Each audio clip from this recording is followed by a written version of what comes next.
Yo, what's up mga kurap, no? This is your boss back in again. Since long time ago mga kurap, hindi na tayo nakapag-vlog dahil sobrang busy tayo kung saan man kayo sa lupalop ng mundo. At always there na lang kayo. So nandito pala tayo ngayon sa ating car. At nandito tayo sa Hong Kong mga par, bilang isang driver, no?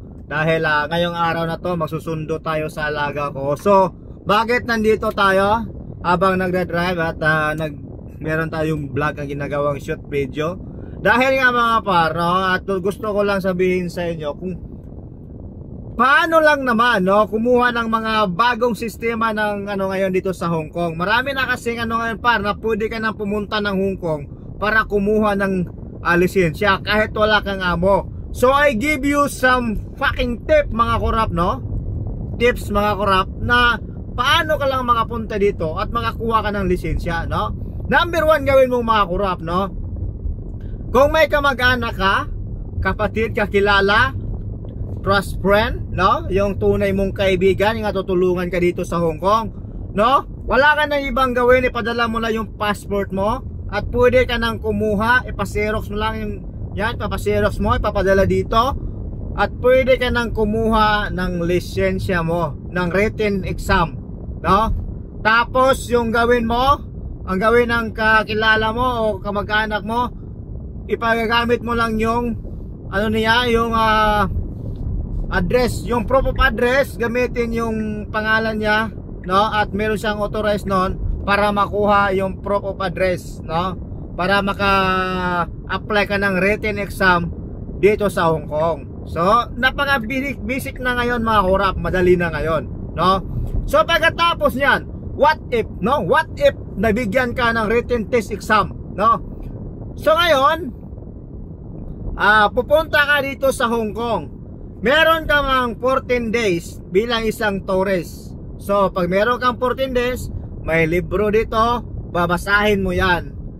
Kasi siguro 100 plus page lang naman yun, napakadali lang mabasahin yun mga kurap, no? Hindi ka mahirapan nun kasi it's all about driving yun. It's all about signboard, no? So napakadali lang. So ngayon, pag nakuha mo na yung notebook at nakuha mo na pagdating ng exam, pag nakapasa ka, bibigyan ka na naman ng yung road test na lang, yung sa Land Transport Department actual test. So paano yon? So mag-aantay ka ng 4 to 6 months o 6 to 8 months. So pag nakapasa na, uwi ka muna dun sa Pilipinas, antayin mo lang muna yung malapit na yung schedule mo kasi may 14 days ka. So balik ka dito, no? Mag-driving ka, no? 16 lesson na lang man yun, no?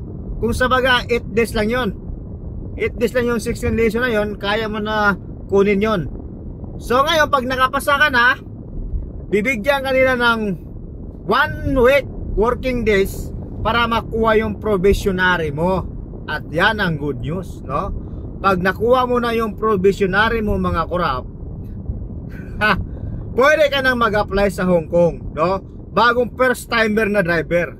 Pag naka-apply ka na sa Hong Kong ng first timer na driver, I love you guys, no?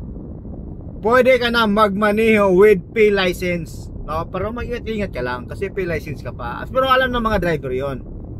So yun, so ang sahod niyan mga par, hindi kalakihan.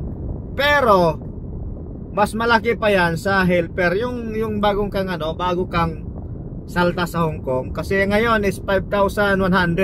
Siguro first timer ka mga around 8,000, 7,000, no? Pwede na yun, no? Pwede na yun mga par. Kaya kung mapanood mo yung video na to, may natutunan ka, maraming salamat mga kurap. Like, comment, and subscribe kung pwede, no? Share kung pwede. Kung pwede lang, subscribe ka muna. Maraming salamat sa ulit. Baka mayroong katanungan, pwede ka mag-comment. I'm willing to answer your comment mga kurap, no? I'm here, your boss. So maraming salamat hanggang sa muli sa panunod. Chicken without boss. Woo!